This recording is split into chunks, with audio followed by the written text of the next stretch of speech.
నేను గట్టిగా డిమాండ్ చేస్తా ఉన్నా. ఇదే పెద్ద మనిషి చంద్రబాబు నాయుడు గారిని డిమాండ్ చేస్తా ఉన్నా. కొద్దో గొప్ప ప్రజాస్వామ్యాన్ని ఎవరైనా కూడా గౌరవించే వాళ్ళు ఎవరైనా ఇంకా వ్యవస్థల్లో ఇంకా ఉంటే వారికి కూడా విన్నపం చేస్తా ఉన్నా.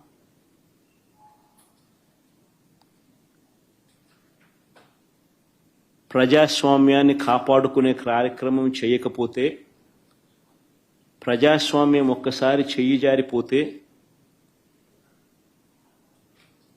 నక్సలిజం అక్కడి నుంచే పుడుతుంది. ఒక డేంజరస్ సిమ్టమ్కు, డేంజరస్ పరిస్థితులకు మీరు పునాది వేస్తూ ఉన్నారు. ఇప్పటికన్నా కళ్ళు తెరవండి. జరిగిన 2 ఎన్నికలను రద్దు చేయండి. ప్రజాస్వామ్యబద్ధంగా సెంట్రల్ గవర్నమెంట్ ఫోర్సెస్ చేత వాళ్ళ ఆధ్వర్యంలో ఎన్నికలు జరిపించండి. ప్రజలు ఎవరికి ఓటు వేస్తారో ఒక ఛాలెంజ్గా తీసుకోండి. చంద్రబాబు నాయుడు గారికి గట్టిగా హితవు పలుకుతా ఉన్నా.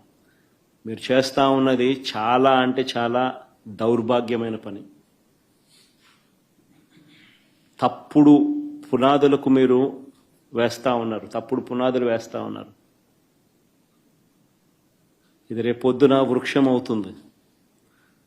మీరు చేసే ప్రతి పని మీకు చుట్టుకుంటుంది. మీరు గ్రామాలలో ఈరోజు మీరు తీసుకొచ్చే ఈ కక్షలు, కార్పణ్యాలు, ఈ మాదిరిగా చేయడాలు, దుర్మార్గాలు ఇవన్నీ కూడా రేపొద్దున మీకు చుట్టుకుంటాయి.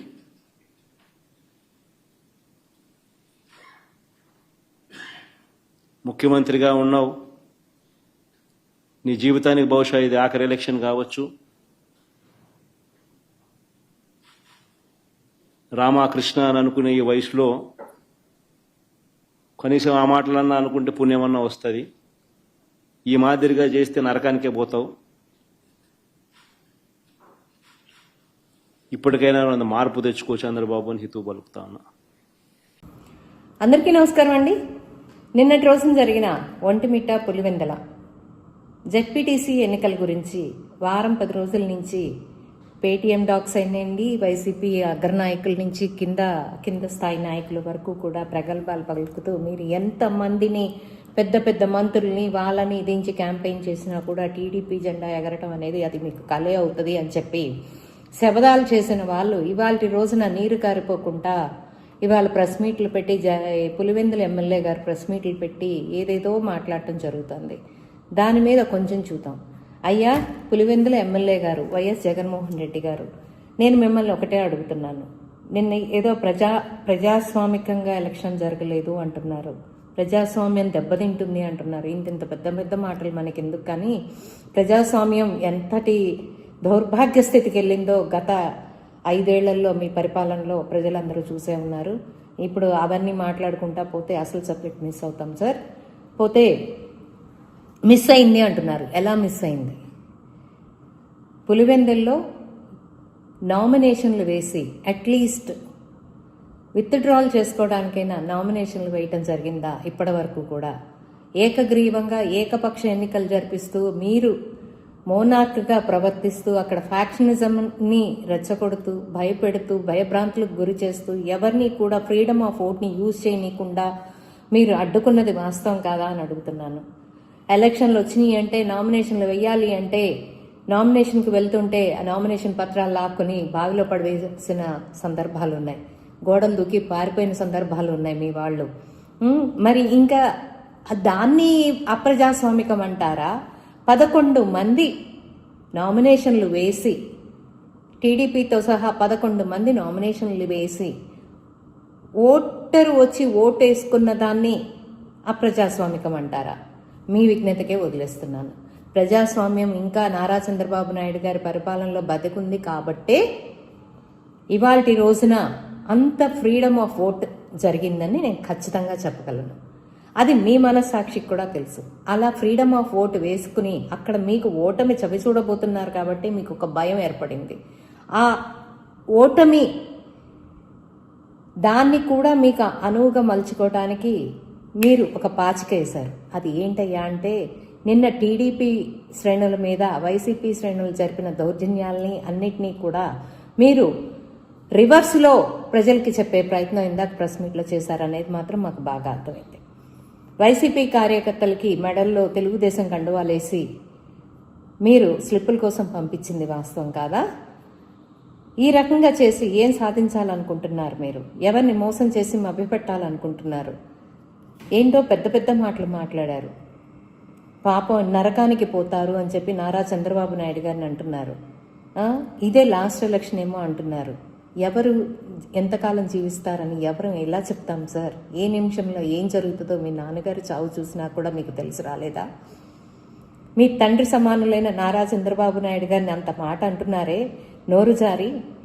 ఏం పాపం చేశారని చెప్పి వైఎస్ రాజశేఖర రెడ్డి గారు చెట్టుకి పుట్టకి కాకుండా చనిపోయారే, ఆ మరణం ఏం పాపం చేస్తే జరిగిందని మేము మాట్లాడితే మీరు బాధపడరా? చెప్పండి. పాపాలు చేయలేదు కాబట్టే ల్యాండ్ మైన్ పేలినా కూడా నారా చంద్రబాబు నాయుడు గారు చిరంజీవిలాగా బయటకు వచ్చి మళ్ళీ ఆంధ్ర రాష్ట్రాన్ని ఇవాళ పరిపాలిస్తున్నారు. అది గుర్తుపెట్టుకోండి. మీరు మాట్లాడినంత దారుణంగా మేము మాట్లాడలేని పరిస్థితి మాకు. ఎందుకంటే మా చంద్రబాబు నాయుడు గారు మాకు సంస్కారం నేర్పించారు, ఒక డిసిప్లిన్ నేర్పించారు, మాట్లాడే విధానం నేర్పించారు. సో మేము సంస్కారంగానే మాట్లాడతాం. ఇకపోతే మీరు చెప్తున్న పోలీస్ వారు ఏకపక్షంగా వహించారు, బాబు గారి బంధువులు అని చెప్తున్నారు. మరి కుప్పంలో ఎలక్షన్ జరిగినప్పుడు పోలీసులు కూడా మీ బంధువులా సార్? ఆ రోజున ఓటర్ని ఇష్టం వచ్చినట్లు లాఠీచార్జ్ చేయించారే, ఆ రోజున బంధువులా? నిన్న డిఎస్పీ గారు ఏదో అన్నారని చెప్పి తల ఇలా ఊపుతున్నారు, నేను చూసుకుంటానని. ఏం చూస్తారు సార్? ముందు మీ క్యాడర్కి చెప్పండి, పోలీస్ మీద చెయ్యేస్తే, పోలీసు ఒంటి మీద చెయ్యేస్తే, కాకి గుడ్డ మీద చెయ్యేస్తే దాని పవర్ ఏంటో మీకు తెలిస్తే చెప్పండి.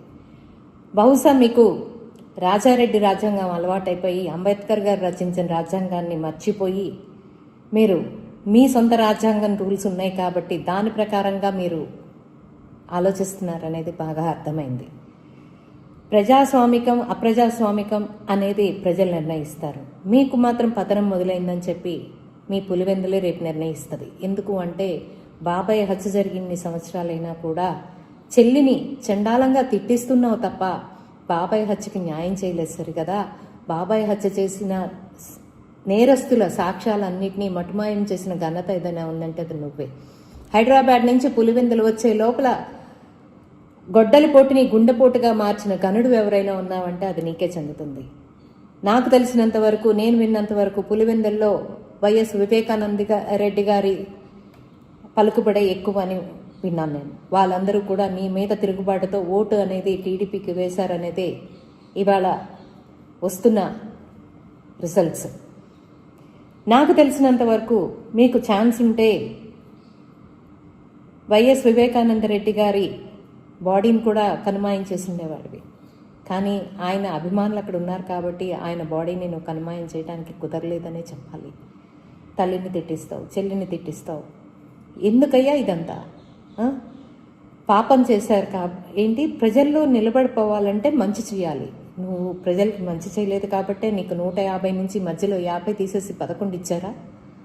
అందుకే ఇచ్చారని చెప్పి నువ్వే చెప్పకనే చెప్తున్నావా? నారా చంద్రబాబు నాయుడు గారు మంచే చేశారు ప్రజలకి. కానీ నువ్వు వచ్చి తలలు రుద్ది ముద్దులు పెట్టి నాకు ఒక ఛాన్స్ ఇవ్వండి అని లిటరల్లీ అడుక్కున్నావు కాబట్టి కుర్రాడివి అని చెప్పి నీకు ఒక ఛాన్స్ ఇచ్చారు అంతర్రాష్ట్ర ప్రజలు. దానికి గట్టి గుణపాఠం చెప్పి సర్వనాశనం చేశావు ఆంధ్ర రాష్ట్రాన్ని. మిస్టర్ జగన్మోహన్ రెడ్డి, ఇప్పటికైనా నీలో మార్పు తెచ్చుకో, సరైన వైద్యం చేయించుకో, మంచిగా ఆలోచించు, మనిషిలా బ్రతకటం నేర్చుకో. లేకపోతే ఈ పతనమే నీ శాశ్వత పతనంగా మారిపోతుంది. Thank you.